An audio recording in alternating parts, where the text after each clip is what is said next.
ত্রয়োদশ জাতীয় সংসদ নির্বাচনে ঢাকা ৮ আসনে স্বতন্ত্র প্রার্থী ও ইনকিলাব মঞ্চের মুখপাত্র শরীফ ওসমান হাদী গুলিবিদ্ধ হওয়ার পর তাকে দেখতে ঢাকা মেডিকেল কলেজ হাসপাতালে ছুটে যান বিএনপির স্থায়ী কমিটির সদস্য মির্জা আব্বাস। শুক্রবার বিকেলে হাসপাতাল এলাকায় পৌঁছানোর সময় উত্তেজনা তৈরি হয়। ওসমান হাদীর সমর্থকরা হঠাৎ ভুয়া ভুয়া বলে স্লোগান দিতে শুরু করেন। এই স্লোগানের মধ্যেই জরুরি বিভাগের ভেতর দিয়ে মির্জা আব্বাসকে নিয়ে যাওয়া হয় সিটি স্ক্যান রুমের দিকে। এর আগে দুপুরে রাজধানীর পল্টনের বিজয়নগর এলাকায় গুলিবিদ্ধ হন ওসমান হাদী।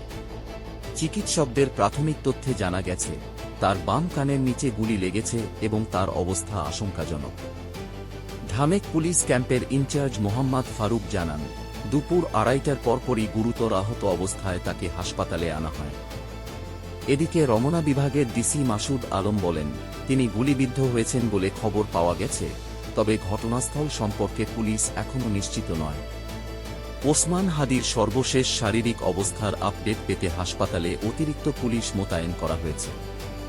পরবর্তী আপডেট পেতে আমাদের চ্যানেলটি সাবস্ক্রাইব করুন।